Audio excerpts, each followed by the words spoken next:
In 1 Kronieke lees ons van 'n man met die naam Jabes. 'n naam wat smart beteken. Die detail oor hierdie man is beperk. En ons weet net dat hy die stam van Juda was, en dat hy meer geëerd was, as wat sy broers was. Ons lees slegs in 1 Kronieke 4 vers 9 tot 10 van hom. Geen verdere agtergrond, en geen melding van hom ooit weer nie. Sy ma het hom Jabes genoem, omdat sy gesê het, ek het hom in pyn gebaar.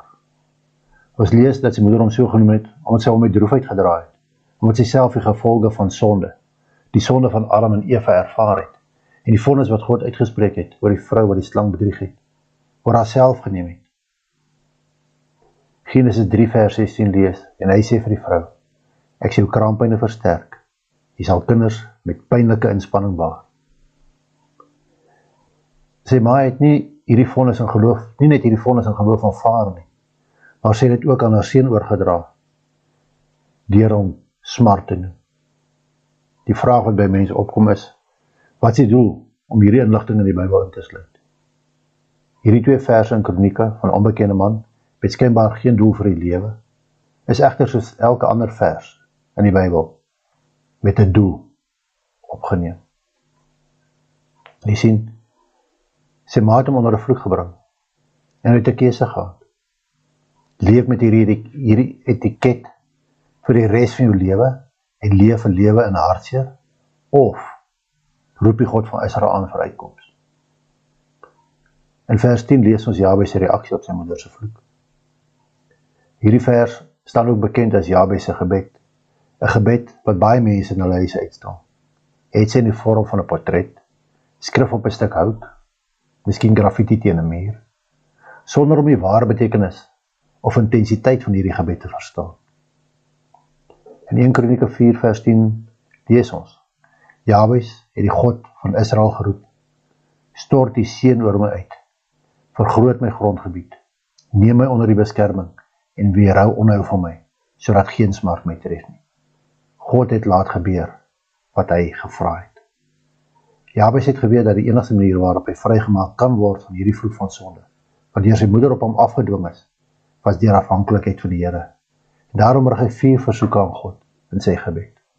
Eerstens, sy eerste versoek was dat God hierdie vonnis nietig verklaar en dit vervang met seëninge wat die einde van smart sal wys.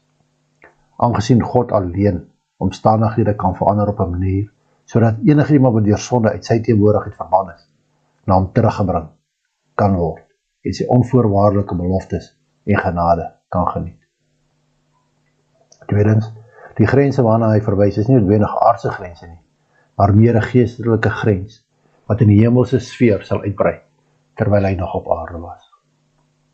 Derdens sien ons dat Jabes nie op sy natuurlike energie staat maak om hierdie grense te vergroot nie, maar hy vertrou op die krag van God. Uiteindelik het hy nederig versoek om bewaar te word van die boosheid wat smart in hierdie wêreld aangebring het, wie se bestaan hy steeds sien. Hy het geweet dat die boosheid in die wêreld nie verdwyn het nie, en dat dit nog steeds teenwoordig is. Weereens besef hy, dat dit slegs deur die krag van God alleen is, wat hom kan bewaar. Loop jy met 'n merker om jou nek, daar geplaas deur iemand anders? Leef jy dalk 'n lewe van hartseer omdat jy as iets of iemand gestempel is, wat jy nie is nie? Jy kan dit verander. Dit is nie nodig vir jou om 'n lewe te leef wat iemand anders op jou gelê het nie. Plaas jou vertroue op die Here, om vrygemaak te word van enige binding wat deur ander mense, of miskien self deur jouself op jou lewe geplaas is. Bid in nederigheid Jabes se gebed in absolute geloof en vertroue in God se genade, net soos Jabes gedoen het.